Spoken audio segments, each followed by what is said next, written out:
Well, as you can see, they're kind of changing up tactics a little tonight. Got the decoy out. Here it is, latter part of November. I haven't been seeing much the last couple of days. Still been hunting over the horizontal rubs. Never got anything shot.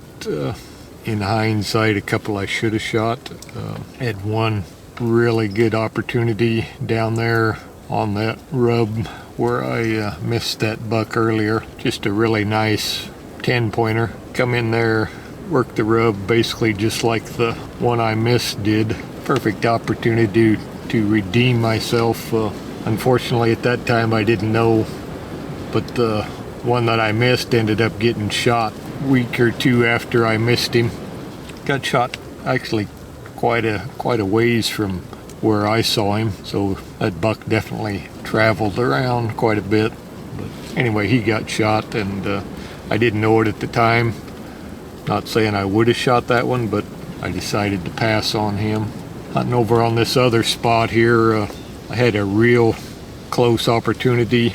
It was actually with the buck that actually won the buck fight last year.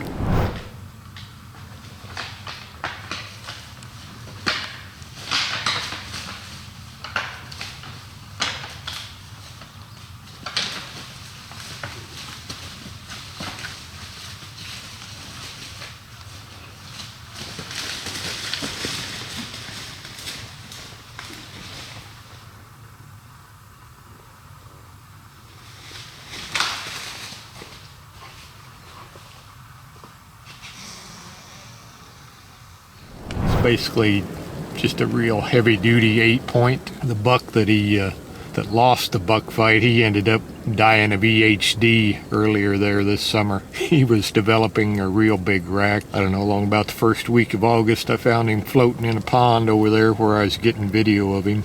So EHD kind of took care of him, and but anyway, I had a real good close opportunity on that 8-pointer. He was in the stand there, and he had a doe down in the brush down below me there, and the little buck, he'd come chasing a little buck up out of there, and that little buck run right underneath my tree, and the 8-pointer come up there and started working the rub. Well, I decided I better pick up the bow and try to get a shot at him. Well, as soon as I moved to pick up the bow, the little buck that had run by me saw me move and hopped on up in the timber, and the buck, he heard that movement and saw that buck run, and then you could just tell him thinking, well, I better get back down there where that doe is, and he basically turned around and walked off the rub and got out of there before I got a shot at him. But been a perfect setup. I got really good video of him. He didn't stay on the rub quite long enough. And then on that same rub, I had a really good encounter. We had kind of a snow there in November. I forget what the date was, but had a really mature buck come in there and work it. Wasn't quite what I was looking for in rack size, so I elected to pass him. In hindsight, I should have shot him. I mean, he's a mature buck, and everything was working perfect. I had the trail cameras on him, the different angle, and pretty snow footage, and had got the bow drawn and everything. All I had to do was shoot, I guess, and that's like a 15-yard shot. Maybe I wouldn't have missed that one. But anyway, I did pick up a couple of pointers from you guys. I actually turned a couple of cranks down on my bow, so it's a little easier to draw. I was drawing 70 pounds, and that's just too much for me, especially when you sit there a couple hours and my old muscles get stiff. So I did do that, and I did put my quiver back on my bow and kept it there ever since I messed up there. So that's a good point too. The only thing I haven't done different is a peep sight, and I've never shot a peep sight in my life, and my eyes just, when I look through a peep or even a iron sight on a rifle, that back sight is just blurry. So instead of wearing glasses like I should, I just don't use the peep sight. And the less you have to think about, is my philosophy, the better off you are. No peep sight still, but everything else is good. So a couple of days left here. I don't know, I think the deer are kind of back on the feeding pattern here, so I'm setting the decoy up. I haven't hunted this open ridge alfalfa field here, and kind of a last couple of days effort here to see if we can get one to come to the decoy, get some footage that way. So see what happens, but been a good year and a lot of good footage, if nothing else.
Whoa, that happened quick. Big 8-pointer. Come to the decoy there. And I just looked like I hit him a little far forward. Looked like I hit him in the neck there pretty good. Give him a little while here and it's about dark here. We'll kind of look at the footage here and decide what to do. But I saw him go into the brush right here, so might be one of them deals where we might have to wait till in the morning.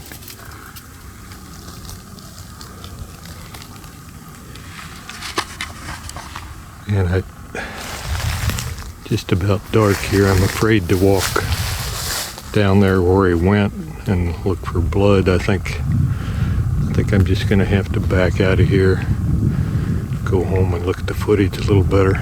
It's pretty thick right in there where he went. Hopefully he'll go in there and lay down, and I think I'll wait till in the morning on that hit. I don't want to bump him. Looked like that buck that actually won the buck fight there last year. Same one I come real close to getting a shot at there on the horizontal rub there earlier. Real heavy duty 8-pointer, that's for sure. So check back later here. Well, I wasn't able to recover that deer. Really disappointed in my shot. I mean, that was like a 20-yard shot, and I just rushed the shot. I know what I did wrong. Not to make excuses, but the buck come in there so fast, he just kind of caught me off guard. I didn't even get a chance to turn my GoPro on, and trying to pick up the bow, got the bow picked up there, and by that time the buck was posturing to the decoy there, and I thought he was going to just plow right into it there. So I thought, I have to shoot fast, and what I did, I was sitting in the chair there, and I kind of leaning forward a little bit there to shoot, and just rushed it and didn't. I had the pin on him, and I always anchor on my nose with the string, and but I just didn't torque the bow and bring the bring the sight, I always line up my sight pin with the bowstring before I shoot, and I just didn't do that. And with my bow being torqued like that, I shot you know, a foot or so from where I was trying to hit. You know, maybe I should have had a peep sight, I guess. I don't know whether that would have made any difference or not. It just happened so quick. I just wasn't thinking. I've tracked the buck probably 50 yards up this fence line. Had pretty good blood, but I could tell it wasn't I didn't get an artery. You know, it wasn't that much blood, so I just backed out there. Went back the next morning, probably tracked him another 100 yards with good blood until he come, I could tell where he come up on this little ridge and just stopped there. I don't think he bedded down, and you could just see where he's standing there, and a little bit of blood there, and you could just tell it clotted up right there. And after that, there was absolutely no blood. And the direction that he went was right back down in there where he came from, and I just searched for, you know, the body there all day and never picked up another spot of blood or anything down in there, but I know that's where he went. And I actually have a horizontal rub right down in there, and I checked that camera, and he'd been on there like I forget where it was, the same day or the day before that I shot him, right there on that horizontal rub, and that's right in his core little area there, so I know that's where he stays. You know, well, I know it's a non-fatal hit. I thought, looking at the shot originally, it looked like I hit below the spine and, you know, would have got some arteries, but looking back, I think I shot just right above the spine. Like I say, he's clotted up. I never hit a vital organ at all, just muscle, evidently, and quit bleeding. And, you know, if he don't get infection in it, I think he'll survive. We'll be hunting here late season, so maybe we'll see him again. So anyway, I'm pretty disappointed in myself, but that's the way it goes sometimes. Let's catch you on the next one.